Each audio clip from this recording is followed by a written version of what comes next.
ब्रेकनंतर बुलेटिनमध्ये आपल्या सगळ्यांचं पुन्हा एकदा स्वागत। कृषी खात्यामध्ये 169 कोटींचा घोटाळा झाल्याचा आरोप करत आमदार धस यांनी कृषी विभागाचे प्रधान सचिव विकासचंद्र रसाळी यांना पत्र दिले। हा घोटाळा तत्कालीन कृषी मंत्री धनंजय मुंडेंच्या काळातच झाल्याचा आरोप त्यांनी केलाय। घोटाळा करण्यासाठी तब्बल 78 कंपन्या स्थापन करण्यात आल्या। खतांचं लिंकिंग करण्याचं पाप मोठ्या प्रमाणात झालं। या संदर्भात एसआयटी चौकशीची गरज आहे असं ते म्हणालेले आहे। दरम्यान कृषी मंत्री असताना धनंजय मुंडे यांच्यासोबत त्या विभागात एक रॅकेट सुरू होतं। त्यात अनेक घोटाळे आहेत आणि त्या संदर्भात हायकोर्ट आणि सुप्रीम कोर्टात जाण्याचा इशारा सुरेश धस यांनी दिलेला आहे। त्यांच्याशी बातचीत केली आहे अक्षय भाटकर यांनी। शेवटचा प्रश्न विचारतो, सर्वोच्च न्यायालयापर्यंत आपण जाणार आहात का? जे कृषी मंत्री किंवा धनंजय मुंडे ज्यावेळी कृषी मंत्री होते त्यावेळी त्यांनी अनेक घोटाळे केले असा आपला आरोप होता, त्या आरोपांना घेऊन आपण जाणार आहात का? काय करणार आहात? पडगीलवारचे आरोप वेगळे, माझे आरोप वेगळे, परंतु त्या इतर आरोपांच्या बाबतीमध्ये मी 100% कृषी विभागाच्या एकंदरीत एकटं तत्कालीन मंत्र्याच्याच विरोधात नाही, तिथे एक मोठी गँग जी आहे, टोळी, गँगस्टर टोळी ही कृषी विभागामध्ये तयार झालेली आहे आणि तिचे लागे बांधे हे मंत्रालयापर्यंत त्या ठिकाणी आलेले आहे। पीक विम्याच्या बाबतीमध्ये, खताच्या लिंकिंगच्या बाबतीमध्ये, त्याच्यानंतर डीबीटी वगळून खरेदी करण्यामध्ये हे वेगवेगळे प्रकार आहेत। त्याच्या बाबतीत मी हायकोर्टातही जाणार आणि सुप्रीम कोर्टामध्ये सुद्धा। धन्यवाद सर आमच्याशी बातचीत केल्याबद्दल। कॅमेरामॅन मनोज जयस्वालसह अक्षय भाटकर, एबीपी माझा, मुंबई। तर कृषी मंत्री माणिकराव कोकाटे सध्या अडचणीत सापडलेत। काही दिवसांपूर्वी त्यांचा मोबाईलवर रमी खेळतानाचा एक व्हिडिओ सोशल मीडियात व्हायरल झाला होता। आमदार रोहित पवारांनी त्यांच्या एक्स हँडलवरून हा व्हिडिओ पोस्ट केला होता आणि त्यानंतर विरोधकांकडून कृषी मंत्र्यांवर चौफेर हल्लाबोल करण्यात आला। आता माणिकराव कोकाटेंबाबतचा विधिमंडळाचा चौकशी अहवाल समोर आलाय। आमदार रोहित पवार यांनी एक ट्विट केलंय आणि या ट्विटमध्ये त्यांनी माणिकराव कोकाटेंच्या रमी खेळतानाचा आढळल्याच्या चौकशीबद्दलचा अहवाल शेअर केलाय। कृषी मंत्री सभागृहात केवळ 42 सेकंद पत्ते खेळत नव्हते तर तब्बल 18 ते 22 मिनिटं पत्ते खेळत असल्याचा विधिमंडळाच्या चौकशीचा अहवाल असून हा अहवाल मुख्यमंत्री तसंच उपमुख्यमंत्र्यांकडे देखील सादर केला असल्याची माहिती आहे। सरकार याबाबत खुलासा करेल का असा सवाल रोहित पवार यांनी केलाय। रोहित पवारांचं ट्विट असं आहे, कृषी मंत्री सभागृहात केवळ 42 सेकंद पत्ते खेळत नव्हते तर तब्बल 18 ते 20 मिनिटं पत्ते खेळत असल्याचा विधिमंडळाच्या चौकशीचा अहवाल असून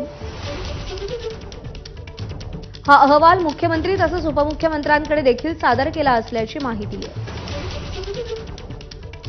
सरकार याबाबत खुलासा करेल का? सभागृहात तब्बल 18 ते 22 मिनिटं पत्ते खेळणाऱ्या कृषी मंत्र्यांवर सरकार कारवाई करणार नसेल तर मुख्यमंत्र्यांना स्वर्गीय अटलजींच्या आणि उपमुख्यमंत्री अजित पवारांना स्वर्गीय यशवंतराव चव्हाणांच्या विचारांचा वारसा सांगण्याचा नैतिक अधिकार उरतो का? पत्ते खेळणारा मंत्री असा हॅशटॅगही त्यांनी वापरलाय। दरम्यान यावर ठाकरेंच्या शिवसेनेचे नेते खासदार संजय राऊत, राष्ट्रवादीचे आमदार रोहित पवार आणि सामाजिक कार्यकर्त्या अंजली दमानिया यांनी काय प्रतिक्रिया दिली आहे पाहूया।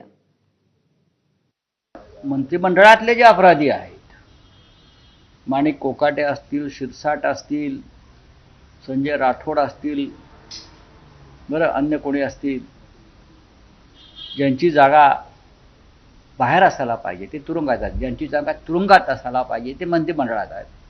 याचं कारण महाराष्ट्रात जो फडणवीस ॲक्ट लागू आहे, आधी वॉशिंग मशीन मग फडणवीस ॲक्ट, ही समज द्यायची आणि माफ करायचं। अशा अहवालांना फडणवीस किती किंमत देतात किंवा विधानसभेचे अध्यक्ष किती किंमत देतात, हा प्रश्न तुम्ही त्यांना विचारायला हवा। जाहिरात स्वीप करत असतील तर माफी का मागायची होती? माझं स्पष्ट म्हणणं आहे की माणिकराव कोकाटे असतील की अनेक वादग्रस्त मंत्री जे आहेत त्यांचा राजीनामा घ्यावा। माझ्या माहितीप्रमाणे सरकार चालवायचं आहे, सरकार टिकवायचं आहे, म्हणून या राज्याचे मुख्यमंत्री आणि भाजपचा हातबल तर आहे का हा प्रश्नचिन्ह निर्माण होतोय। जर आज ही कारवाई होत नसेल तर भविष्य काळामध्ये मंत्र्यांनी कसंही वागावं, काही करावं भ्रष्टाचार करावा, त्याला आम्ही अभय देऊ, हाच संदेश महाराष्ट्रामध्ये जातोय. पण जर 18 ते 22 मिनिटं ते खरोखर अधिवेशनात पत्ते खेळत असतील तर अशा व्यक्तीला तातडीने परत फेरविचार करून अजित पवारांनी काढून टाकलं पाहिजे. कारण पत्ते खेळण्याची जागा अधिवेशन नक्कीच नाही. त्यांना घरी पत्ते खेळायचे असतील त्यांनी त्यांच्या घरी जाऊन खेळायला हवं होतं. मला असं वाटतं की पदोपदी माणिकराव कोकाटे खोटं बोलले होते. पहिल्यांदा त्यांचं काय म्हणणं होतं की मी मोबाईलवर काहीतरी चाळत होतो, त्याच्यात मध्ये ऍड आली, ती काही सेकंदांची होती. आता जर असा अहवाल येत असेल की हे 18 ते 22 मिनिटं होतं, तर या माणसाला घरी बसवणं गरजेचं आहे.